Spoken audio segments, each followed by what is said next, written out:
All right? God save the Queen, man.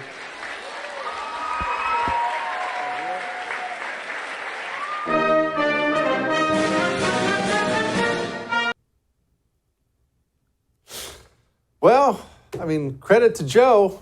It's certainly going to take God. Joining me now, Chad Prather of the great Chad Prather Show. Chad, God save the Queen, brother.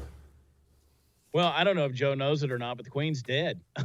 And I mean, I don't know that I don't think we were worried about saving her for a long time. I mean, what was she, like 700 years old at the time of her passing? So, I mean, we did enough saving at this point. You know, Jesse, it's funny. I look at this and this thing is getting more and more insane. Joe Biden is like a human chicken skin, right?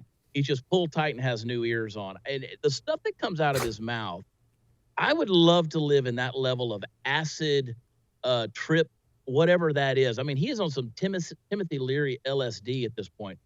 And I'm just fascinated. I would like to take a trip with the Beatles into the brain of Joe Biden. Chad, and look, we do this for a living, you and I, so maybe I'm way too deep in the bubble, and that certainly could be, but is he getting worse? I know it's never been great, but is it worse now? It feels like it's worse. Well, the frequency of it, Jesse, is happening more and more, right? It's increasing the frequency of the things that comes out of his mouth, the stumbles, the falls, the trips, the mishaps. And what fascinated me this past weekend was how he looked at John Fetterman from Pennsylvania like he knew what he was saying. You know, I'm hearing these guys, and I'm like, what special language are these guys using to communicate? But it's starting to happen more and more. And the scary thing, Jesse, is can you imagine what is off camera or off mic that's said or seen that we don't even have a clue what's happening? Now, we know his aides 2 weeks ago came out and said, we only talk to him or interrupt him between 12 and 4 in the afternoon, and we leave him alone on the weekend. So at this point, our president is a parking meter. Like, he has off hours, dude. I mean, this is problematic for you and me as you know, American citizens. I've got relatives who work that same schedule, but none of them are president of the United States. In case you're wondering what Chad was talking about, the great meeting of the minds between Joe Biden and John Fetterman, luckily, it was captured on camera. And I got to tell you, watch out, world. We are back. Here it was. And now I'm standing next to the president again, next to a collapsed bridge here. And he is here to commit to work with the governor and the delegation to make sure that we get this fixed quick, fast as well, too. This is a president that is committed to infrastructure.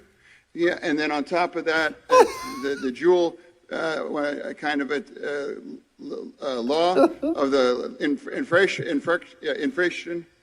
bill that is going to make sure that there's going to be bridges all across like this, all across America getting rebuilt.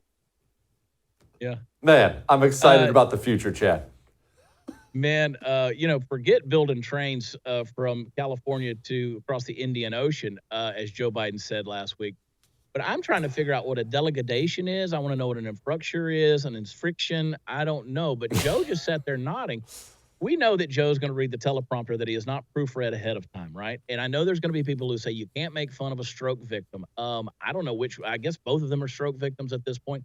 Well, you can't keep putting stroke victims in the office of being a senator from the great state of Pennsylvania or in the White House in the Oval Office, which I doubt Joe's ever seen it. You know, the thing about that is I don't know that John Fetterman or Joe Biden, either one, have ever read a piece of legislation that's crossed their desk. They are told by their puppet masters what to sign, what to say. They put them up there, prop them up. This is abuse. I mean, this is the worst kind of it. And to be able to say that you and I can't call that out is pure insanity. That's dangerous ground. For too long, we've been led to believe that communism is a thing of the past. But the truth is, communism is alive. It's here, and it's infiltrating every aspect of American life. Introducing the Anti-Communist Manifesto by Jesse Kelly, the practical guide for patriots ready to defend our nation from its most dangerous enemy. Discover the shocking extent of communist infiltration in our education system, their alliance with American corporations, and the twisted truth behind environmentalism. This eye-opening book exposes the true face of communism and empowers you to fight back. Join the fight for freedom. Pre-order your copy of the Anti-Communist Manifesto today by going to jessekellybook.com.